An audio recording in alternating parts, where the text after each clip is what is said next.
Good morning, students. Students, as we know that we are going through chapter 4 from the Flamingo, and the title of the chapter is The Rat Trap. And this chapter is written by Selma Lazaroff. Children, in the previous lectures, we have read that after stealing 30 kroner from the cottage of the old man, the stranger or the rat trap seller was feeling himself quite smart. He was pleased, and that was the only reason he did not uh, like to continue his way on the public highway. He thought that if he would continue his way on the public highway, he would surely be caught and arrested, and that was the only reason uh, he decided to take his way through the woods. But as the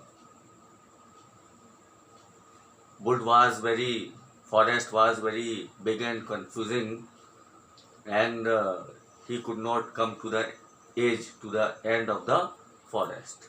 And finally, he thought that it was his own turn to get trapped in the word like rat trap. Okay?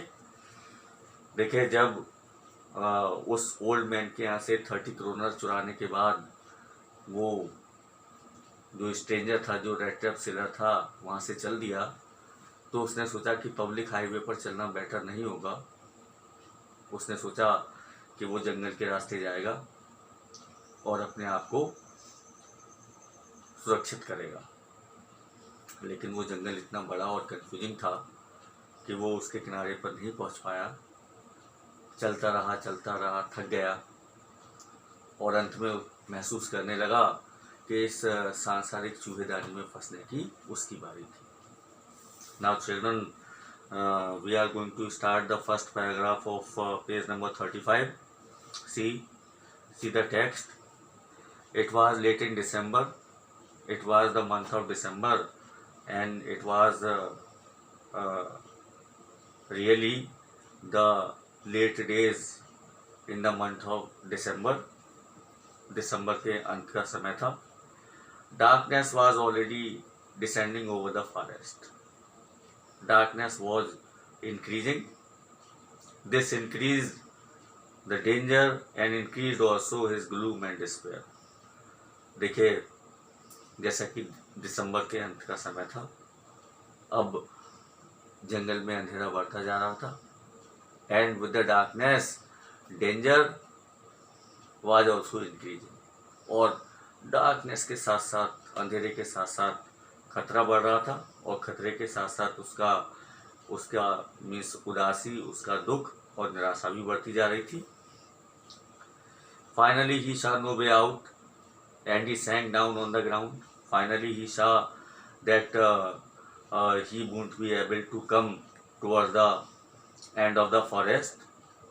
Then he sat down on the ground, tired to death. He was too much tired. He was so tired that he was unable to go further. उसने सोचा कि जब जंगल से बाहर नहीं निकल पाएगा तो बैठ गया, जमीन पर बैठ गया. अत्यंत थका हुआ महसूस कर रहा था, जरा भी चलने में असमर्थ था.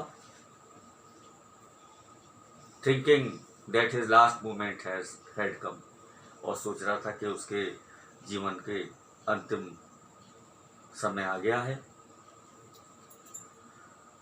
But just as he laid his head on the ground, he heard a sound, a hard regular thumping. But just he laid his head on the ground in order to take rest, so he heard the thumping sound, and it was the regular thumping. The sound was coming on an equal interval. लेकिन जैसे ही उसने अपने सिर को जमीन पर रखा, उसने एक थम्पिंग की आवाज़ सुनी. ये रेगुलर थंपिंग की साउंड थी, जो कि एक इक्वल इंटरवल पर उसके पास आ रही थी, उसे सुनाई दे रही थी।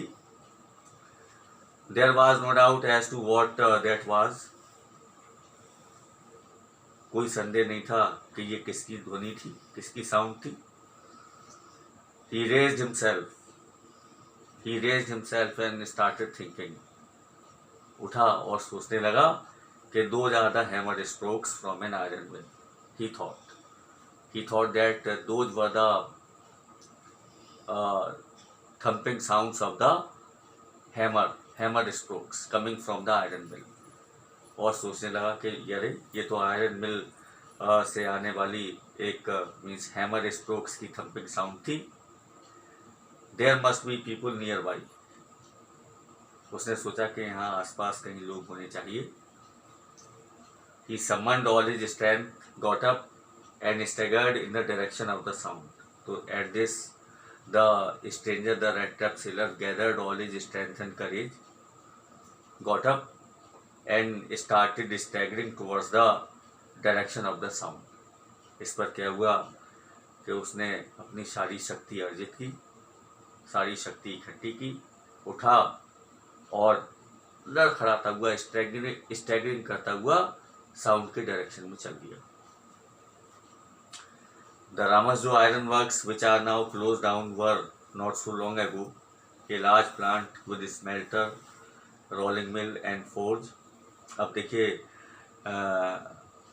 The sound of the hammer strokes was coming from the Ramsjo iron works, and in this paragraph the author tells us about Ramsjo iron works. देखिए रामसजो आयरन वर्क्स जो जिसे अभी बंद हुए लंबा समय नहीं हुआ था, it was a large plant, बड़ा प्लांट था, विद स्मेल्टर था, रोलिंग मिल एंड फोर्ज थी। फोर्ज का मतलब a room where many furnaces are there. In the summer time, long lines of heavily loaded barges and scows slid down the canal. देखिए गर्मी के समय बड़ी संख्या में नाव कैनाल से होकर आया करती थी, सामान को लाती थी। which led to a large inland lake, जो कि एक बड़ी inland lake की ओर जाती थी। And in the winter time the roads near the forge were black from all the coal dust. और विंटर के समय में जो आयरन वर्क्स के पास की जो सड़कें थीं वो कोल डस्ट की वजह से काली हो जाया करती थी। वो shifted down from the big charcoal crates. वो कोयला जो कि बड़े बड़े चारकोल क्रेट्स में गाड़ियों के द्वारा वहाँ पर लाया जाता था। So the author tells us about the time when this Ramsjo iron works was in full swing, and during one of the long dark evenings just before Christmas, the master blacksmith and his helper sat in the dark forge near the furnace waiting for the pig iron which had been put in the fire to be ready to put on the anvil. अब देखिए as it was the festive season just before the Christmas, ठीक एक ऐसी ही शाम के समय Christmas से पहले मास्टर ब्लैक स्मिथ और जो उसका हेल्पर था वो फोर्ज में बैठे हुए थे फर्नेस के पास, और मीन्स पिग आयरन को मेल्ट होने की प्रतीक्षा कर रहे थे, जिससे कि आयरन मेल्ट हो जाए और वो एडविल में डाल सके, so that they would be able to get the fine products of iron. Every now and then one of them got up to stir the glowing masses with a long iron bar, returning in a few moments dripping with perspiration, though, as was the custom, he bore nothing but a long shirt and a pair of wooden shoes. और देखिए समय समय पर क्या होता था, कभी master black Smith या कभी हेल्पर उठा करते थे और एक लंबी आयरन बार लंबी लोहे की छड़ी ले जाकर उस पिघलते हुए पिग आयरन को स्टिर करते थे, हिलाते थे, और कुछ ही क्षणों में जब वापस आते थे तो एकदम पसीने में भीग जाया करते थे। And as it was the custom, they wore nothing but a long shirt and a pair of wooden shoes. और जैसा कि कस्टम हुआ करता था, वहाँ पर रामाजो आयरन वर्क्स में काम करते समय वो लॉन्ग शर्ट और पेयर ऑफ वुडन शूज पहना करते थे। So children, that's all for today. We shall go through the next lectures in the next video. Thank you.